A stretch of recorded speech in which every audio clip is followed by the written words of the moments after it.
Welcome back, fellow armchair generals. This is Gamer 1745 here with my continuing playthrough of Hearts of Iron 4 with BlackICE with the sub-mod of Total War. Checking this out. Hopefully you guys will be informed whether you like this or not. In some ways, I must say I like the standard version better. They've added a bunch more to the government and I like that. But this could be good. We're going to see how it is once we get to actual sort of action, as in fighting the war. Well, one thing we need here is convoys. So let's get moving on convoys. That will be something that we will want to have as much as we can so that we aren't too badly disrupted by any submarines that the Axis may use.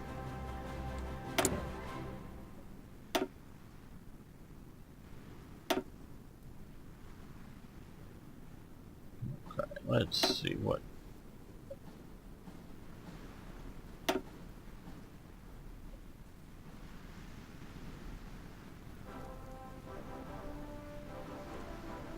Yeah, let's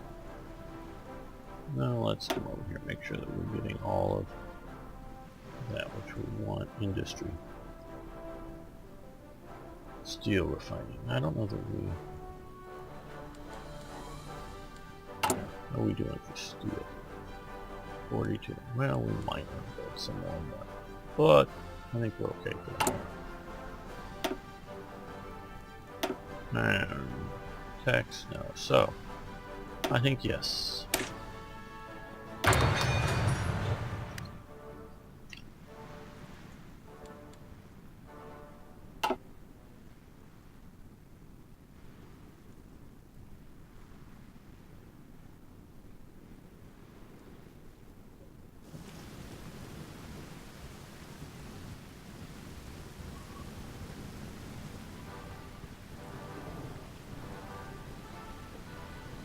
Now, one thing, at least for the setup and starting, there's a lot less to do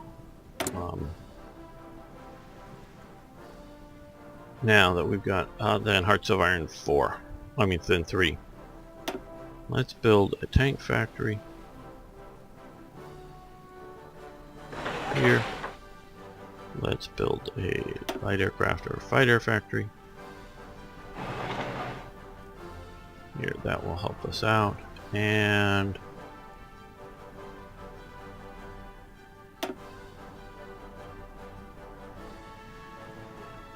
Midlands, let's build an artillery factory. And we can improve our government.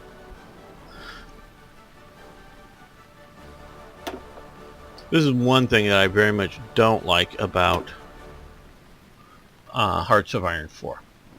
Is this sort of progressive build-up element. And I'm not sure who pushed this, and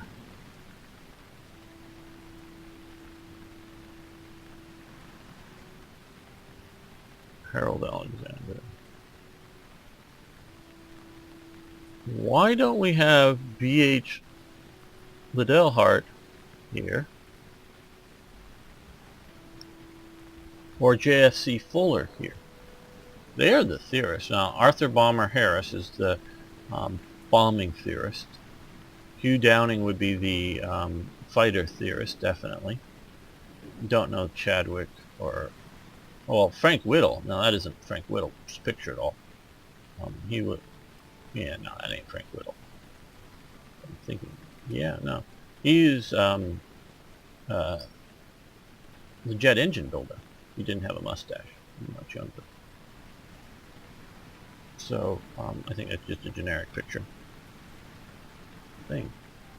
Don't know the Navy strategist, Somerville. Bernard Montgomery Grand Battle Plan. Yeah, that'd be alright for him. Harold Alexander. I'd make this either Little Hart or J.F.C. Fuller, but we'll take him just because he will start building up some military experience.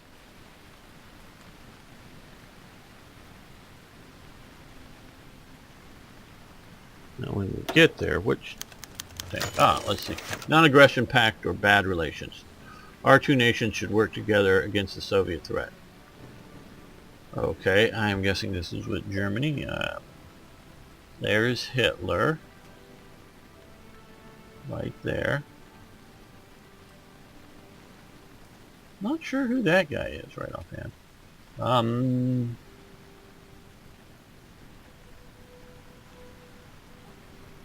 I don't know where they've removed all the swastikas here, so why you're not seeing swastikas. Enact the non-aggression pact with the German Reich. No, we're not going to do that. Is that Rudolf Hess, maybe? Probably. Just sort of looks like him, but not quite. Yep, we're going to have bad relations with them. Okay, pre-war anti-aircraft for our ships. That is good. We like the idea of our ships not being sunk by aircraft. Now, we would like that. So, let's come over here. And, well, not yet. We need to get to presumably somewhere in here, but... Okay, well... Let's get back to...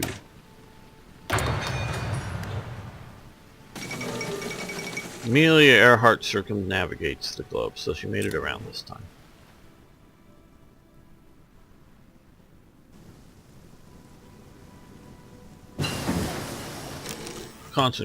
Concentrated industry too, that's good.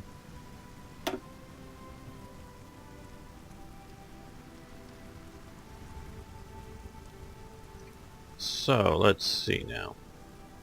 We can do this, training and skills, that'll be good.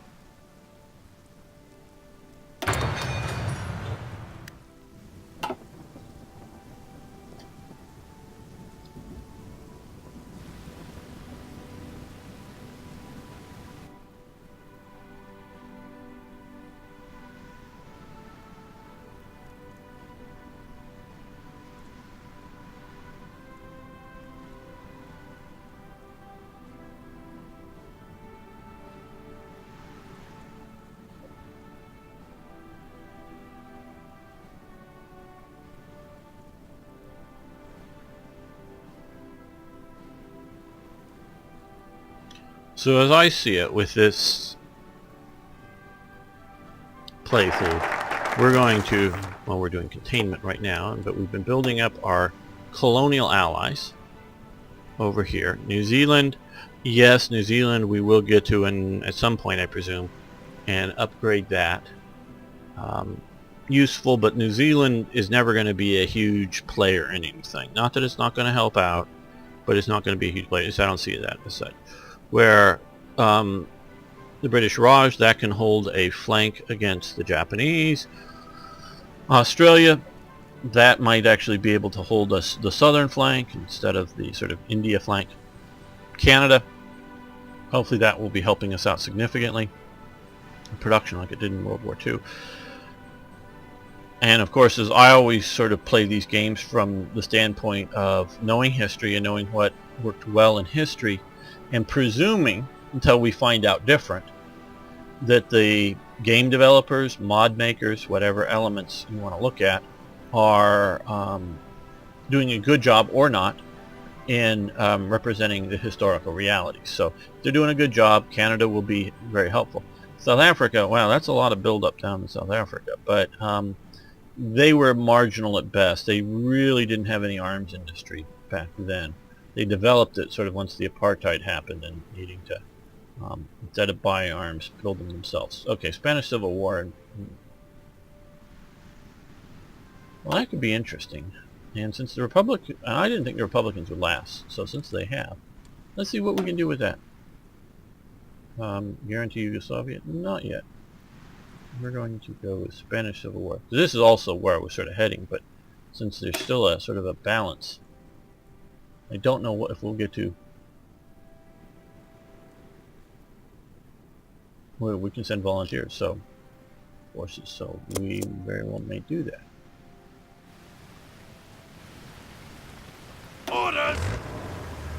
Royal Tank Regiment. Let's see what this looks like. The template. Okay. That would be useful. We might send something like that. What is this? Listen up! This is the first army division.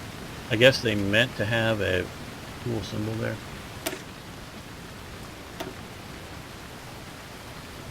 That would be good. These are the infantry tanks. Okay. How are we doing for supplies and things like infantry tanks? Oh, we don't have any. That sort of sucks. Okay. Well, but we don't want to send that tank division down there when we get a chance because we don't have any tanks for it. Tank division without tanks isn't very good. Also, for mentioning it, let's go there and do that now. Let's put that research. Okay, well.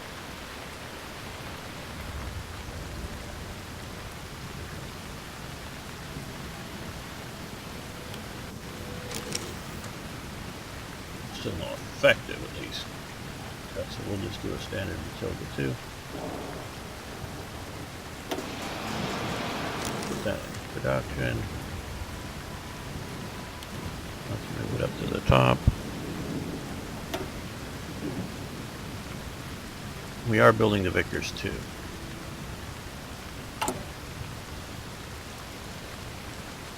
And we have a bunch of those. So those, we could send that Royal Tank Regiment down.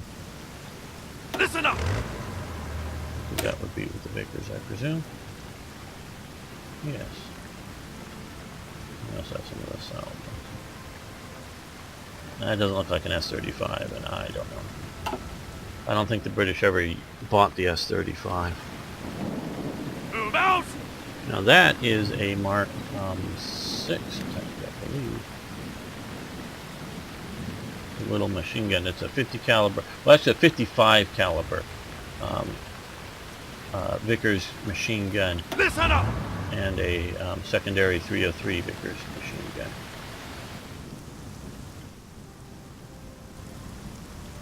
Attention! Infantry division.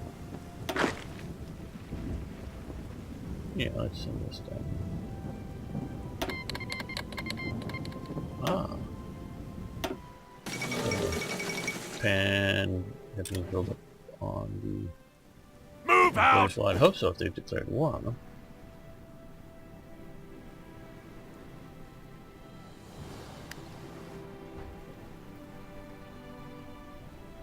Now this will be interesting with the commies taking after the Ma clique.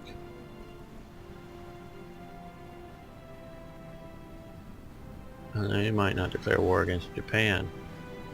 That could be an interesting thing. Chinese, well, see how this works out. Chinese United Front. Okay. So everybody, well, no.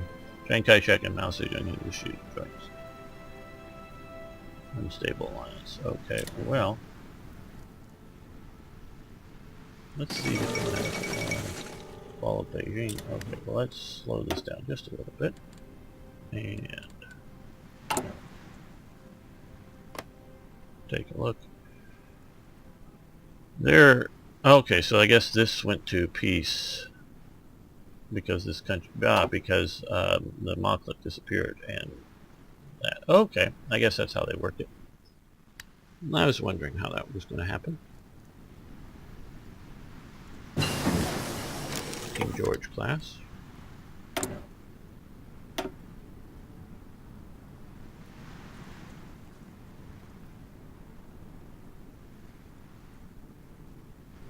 Well, another carrier would be nice. What's the dates here?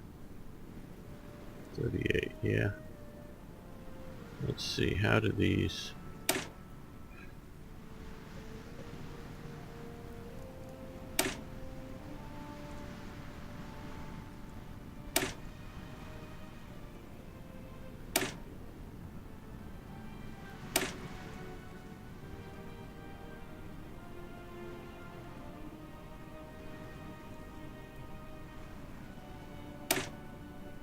Bigger deck size, that's important.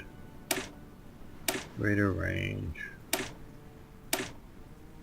sometimes things like this aren't necessarily improvements. Surface visibility.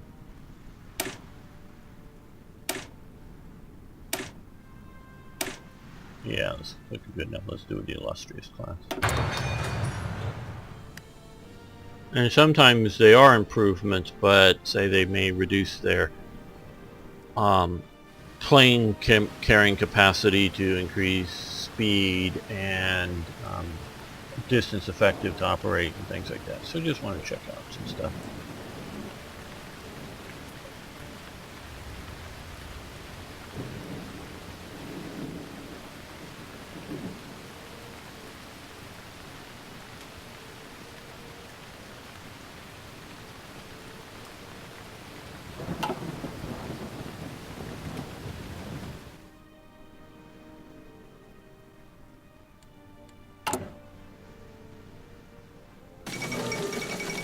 We're slowly catching up to production. Yes, King George battle class.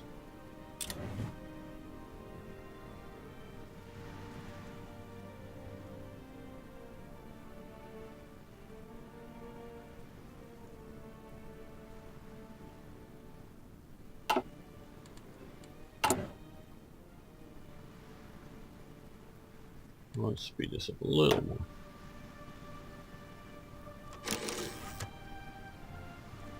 And we can produce some more. Okay. So these factories here are very fast to build. Let's get a uniform factory up and going. And production and a munitions factory.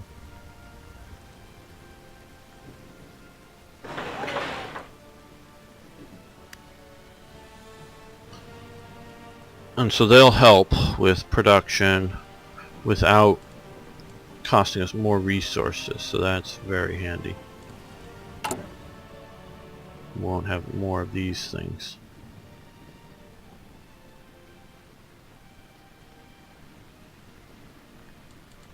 Well, it looks like we have a lot of rubber coming in, so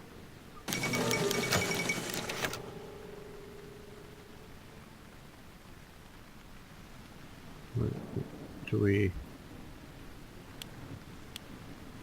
Okay, well, I guess we're importing them, so we don't need them. Well, good. Approved tank factory.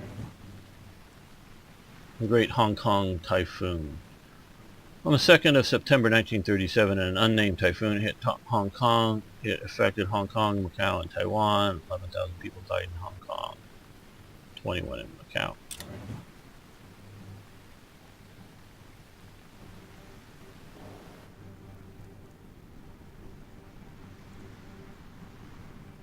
Mentioning Macau, I learned how rich Chinese are getting money out of China, because there is a limit of how much money they can get out. I think it's equivalent roughly to like $50,000 a year that they can get out of China. And if you're rich and you want to invest, you want to get your money out of the RMB of China. That's one way of saying their currency. I think also the yuan or whatever, I don't know, but you get their money out of China. And 50,000 a year isn't much if you're rich, and the rich Chinese are very rich. And you might want to say build or buy an apartment in New York City, and for $50,000 you're going to get nothing, almost literally nothing. There's nothing that any of us would want to live in, because it's super expensive to live there.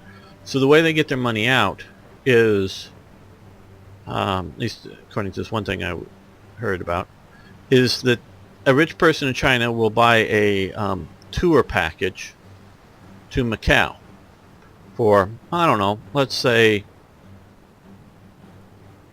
$300,000 or something like that. And that will include your hotel room, will include, all your expenses, food and all that kind of stuff, and super high end, plus $300,000 as a gift in non-negotiable gambling chips.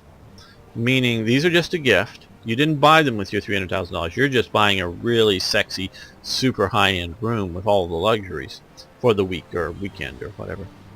And these chips, you can't go in and turn them in because they're non-negotiable. They're just for fun playing with. and so you can't go turn them in for money. So you're not getting your money out, and so the money stays in in China, just transfers to somebody else.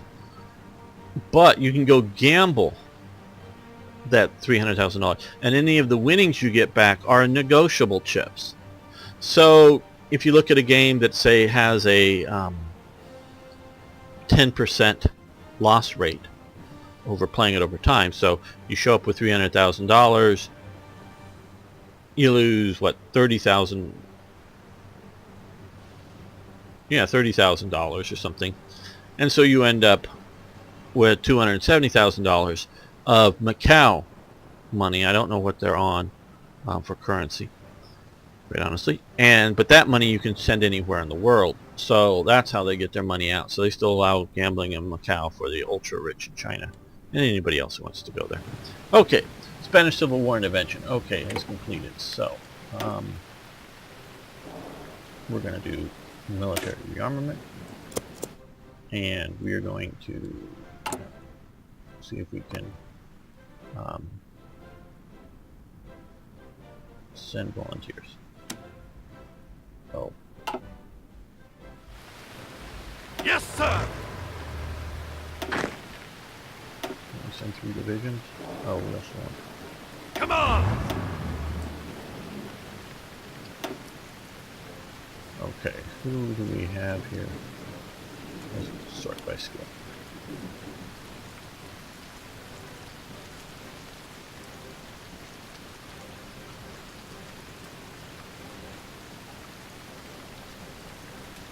Hockenlick.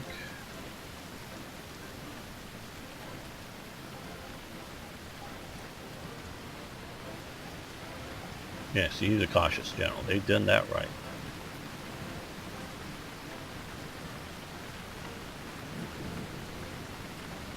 Neil Ritchie. Yeah, we'll go. And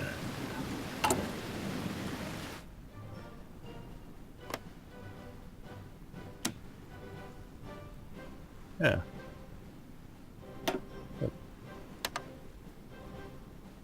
So we are intervening, counter them evil Nazis.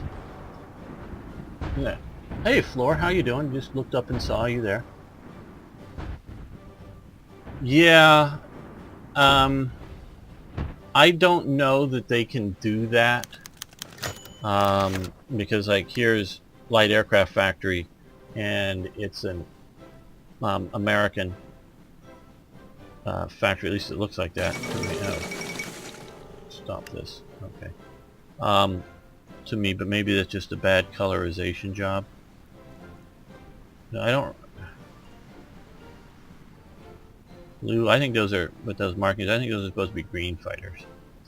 So I think you can only do a standard one here.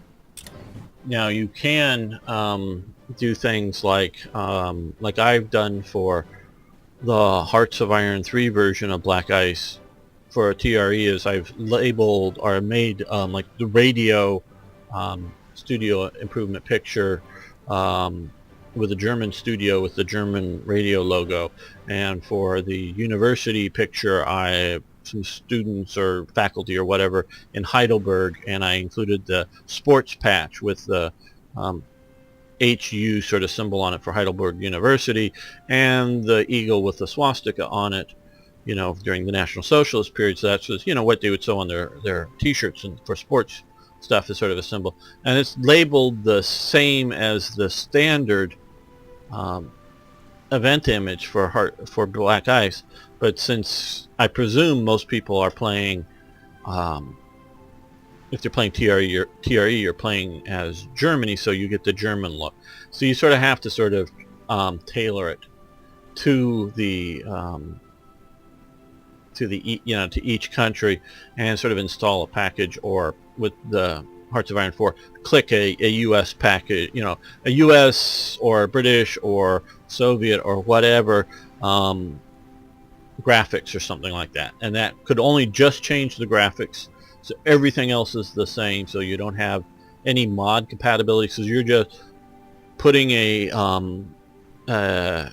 mod after the main one that has the images named the same, so they'll use those instead. So you can do that, but it would have to be clickable per thing. So a little bit more doable, but I think they're just dealing with bigger issues.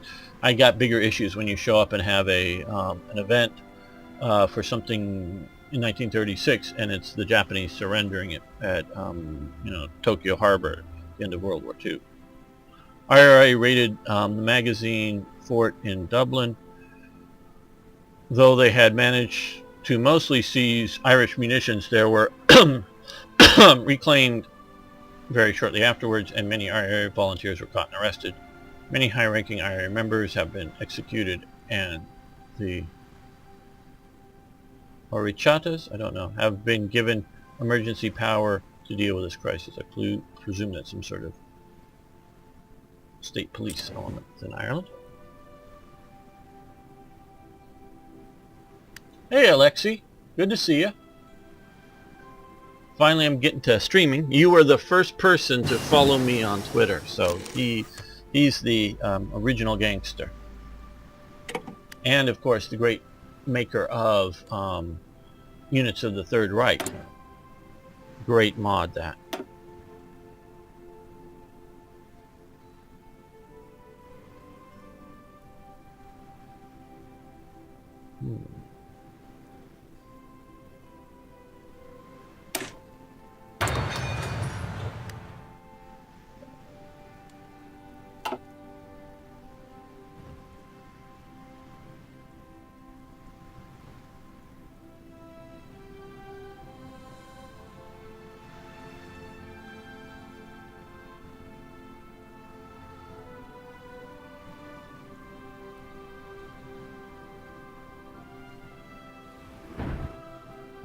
We're sending volunteers, and we're going to slow up a little bit more, but it should be fun, more interesting to watch and play. See if we can retake Madrid.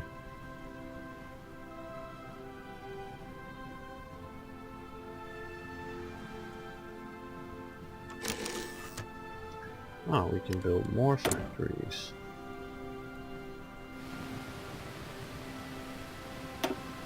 See if we can improve the Enfield factory.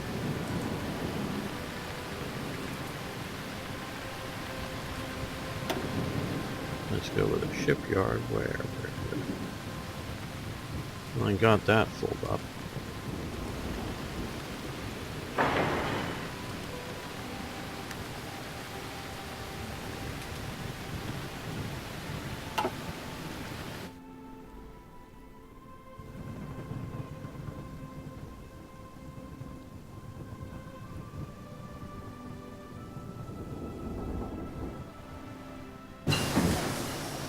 Okay, medium tank 1 looks more like a 35T to me, but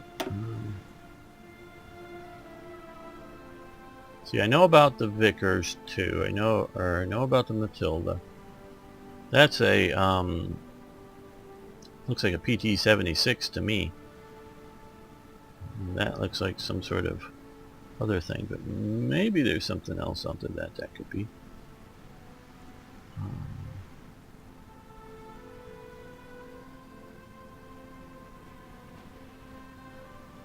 Brendan carriers. Let's go with this. Morris Martel. Don't know about that. Cardin Lloyd. That's sort of the developers of the drive system that's used on these. It's sort of a simple one here, so let's go with that.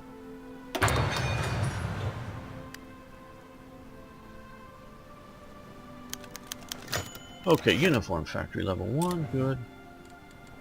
We're producing that.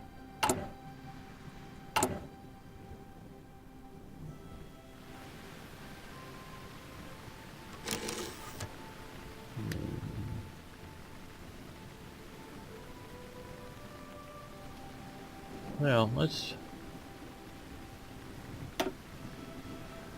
actually do a couple of these guys.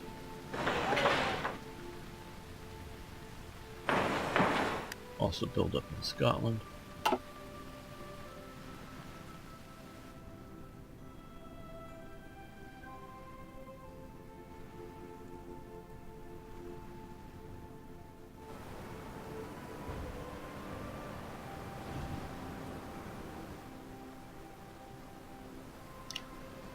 Now, I've never fought on the side of Republican Spain in this civil war.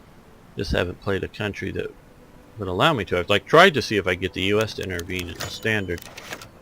Artillery factory level 2, great. Halifax visits Germany.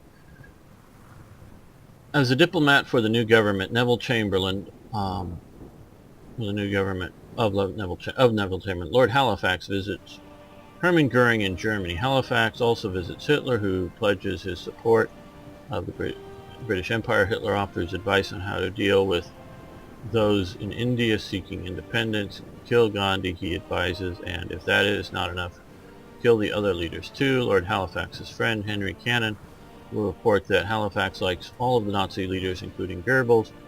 Cannon reports that Halifax thinks the regime is absolutely fantastic. Interesting, they're using what looks to be pictures of Chinese below that.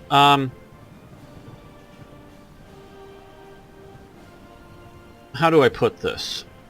The public face. And that's an important element of what I'm saying there. The public face of Nazism appealed to a lot of conservative types.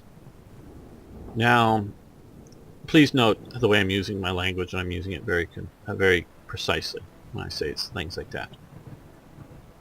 Public face, conservatism. They don't see the ugly elements of Nazism because they're not reported in the press in Germany. I know that for a fact. Some of that gets out in word-of-mouth campaigns, but it doesn't get publicly stated. I don't, just because I quite honestly haven't read much, I don't think much of it gets published, the negative facts gets published in newspapers outside, just because I don't think too many people are reporting it. Oh, sure, you get that they're anti-Jewish and anti-communist, but you know, that's sort of a different thing, and it's sort of like, yeah, these are Nazis, they have their faults, they're not perfect, but you know, I don't think at this time anybody like Halifax envisioned anything like the Holocaust. I just don't think he did at all. You know, as their anti-Semitism was going to go to any of those extremes. So, and they sort of, Germany, especially by this time in 1937, is a well-ordered society. There are not street beatings of the populace by the SA or the SS or anything like this. There will come up in 1938 the Kristallnacht, and that's a very ugly thing, and that does get reported in the press, and there is a public reaction to that around the world.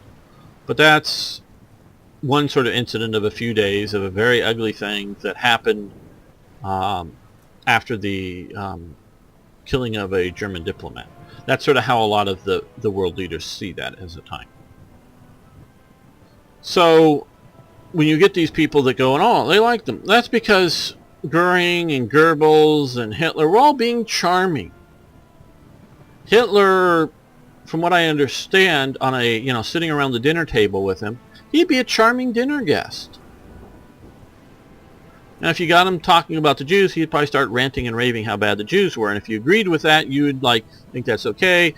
If you didn't agree with that, you go, yeah, but hey, the trains are running on time or whatever. You know, it's just sort of his mania that just looked just to him and whatever else. So you sort of excuse it. But generally speaking, and especially with a foreign diplomat, they'd all be so sweet and charming. They weren't, you know, they weren't being their bombastic stage presence. See, a lot of people will, whether somebody like Halifax, I don't know, if he speaks German, but even if he doesn't, he's seen Hitler, you know, films of Hitler on stage, and he's this bombastic, shouting guy, and then you meet a nice sort of charming guy who likes dogs, and kids seem to like him, and that kind of thing, and so he just looks charming, and oh, he isn't as bad as his public image.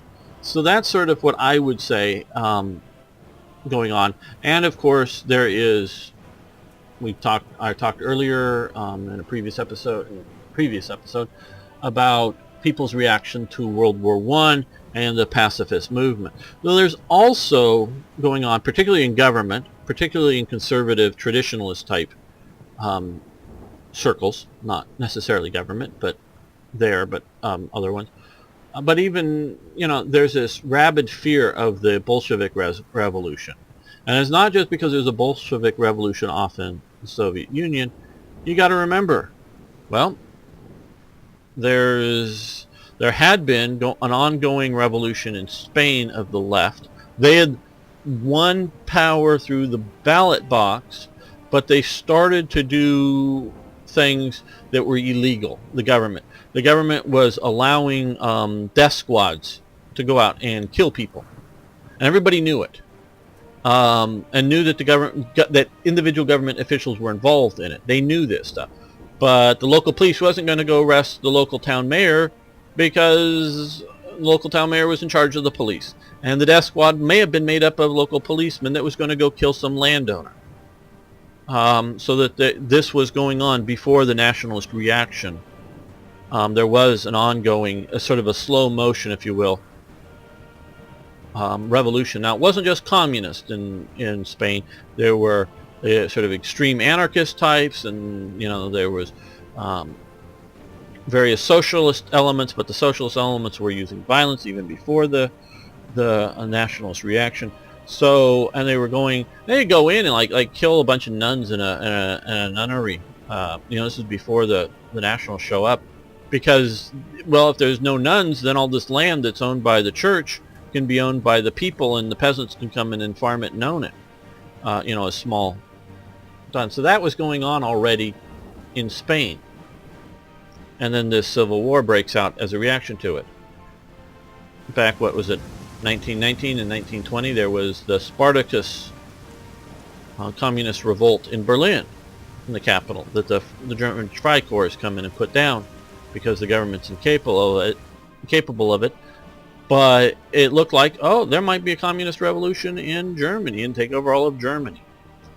And we're obviously seeing stuff with the Chinese communists, and you can look at various strike elements with mostly the Labor Party, which is a socialist party. And if you look up Fabian socialism, their symbol, and they proudly display it in like a stained glass window on the Fabian Socialist building that Tony Blair visited and was photographed in front of, this stained glass window. Fabian Socialist has a wolf wearing a sheepskin on it, wolf in sheep's clothing. And this is still one of the acceptable societies of the Labour Party to this day in Britain. And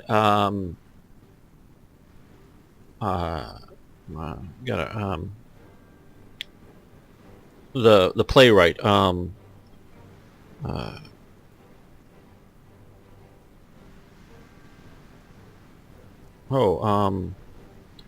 Bernard Shaw. I had to remember that. He was a Fabian socialist. He also believed in death camps. He wanted to have every year everybody come before the government. And he said this on camera, and I've watched the film of it. Sir or madam, how can you justify your continued existence? And he wanted every year to go say, I work in this factory. And if you couldn't justify your continued existence, if you weren't producing more than you consumed, whatever that means, growing more food than you eat, or making more value in a factory than you consume, if you're not making more value, so if you are a rich elitist and not doing anything of value to society, or if you're a poor person out of work, literally a poor person out of work, we would put you to death. He believed and really set up the death camps. And George Bernard Shaw is still an acceptable figure amongst the left. People really like his plays. I've talked to people online that, he had that, but I really dig him. He's Hitlerite. Before Hitler put anybody in death camp, before Hitler ever said anything about it, because Hitler never, in his getting up to power, never said we were going to kill Jews in death camps. George Bernard Shaw got on film right at about this time in the 1930s on a sound film, standing in an outdoor setting, talks about putting masses of people to death. That is George Bernard Shaw. That is a member of the Fabian Socialist Society. That is part of the labor movement. That was scaring the conservative government of Britain. This is outside of revolutionary communists that were trying to do an immediate violent revolutionary overthrow of Britain. So you got to understand in that context what was going on with Germany and the way Britain was seeing Germany at this time in 37. And it's why when they do their nice public face, oh sure, kill Gandhi. Well, Gandhi's being a big troublemaker, and they know that because Hitler killed Ernst Röhm in the Röhm Putsch, that Hitler's willing to kill threats to him. So that isn't something shocking to hear from Hitler. So, gains improved relations with the German Reich, okay.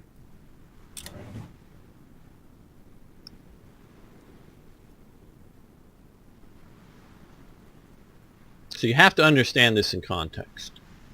That's one thing I hope that I'm doing through this and through the mods, is showing the context of the time. And I know a lot of people, well, we won't get into too much details, in America now, and also in Britain, they want to destroy statues. In Britain, it's Cecil Rhodes and other people that, ooh, they had opinions that would be unacceptable today. Well, okay, they're unacceptable opinions by some of you lunatics today. That's true. But some of us don't think all their opinions were unacceptable. Now, this was in production in World War I, the Rolls-Royce armored car. So why do I have to research it now in 1936 or later?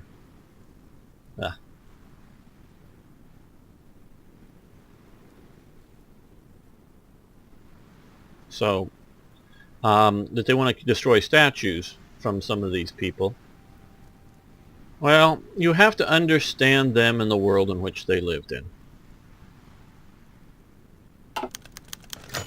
Munitions factories, good. Well, that's a nice generic picture. I think it's British where it comes from, but oh good, we are now in Spain. And on that note, we're going to start the next episode of me joining the fight to defend the Spanish Republic against the evil fascists. So I want to thank all of you for watching. Oh, another question. Does England also get advanced troops like Germany? I don't... Well, we've already seen in the previous episode, Floor, a event that gave me the first Armored Division here. And we are missing... because I hadn't had any in production, infantry tanks, so I started them in production now, but that was given by event. So there are some. I don't know how many. I have not played the Total War sub-mod, and I've not played very far with their standard mod as Britain, so I don't know what more than that. So yes, there are some event-given units for Britain. I don't know how many, don't know from here. So we'll find out together if you stick with the series. Okay, so everyone, thanks for watching. Thanks for commenting on Twitch. I really do appreciate that. And of course, thanks for liking the videos on Twitch, on YouTube, and anywhere else. And if you haven't already, follow me on Twitch, follow me or subscribe on YouTube. Please do. And of course, please post questions, comments, suggestions, ideas on YouTube or Twitch or wherever. See you next time for more Hearts of Iron.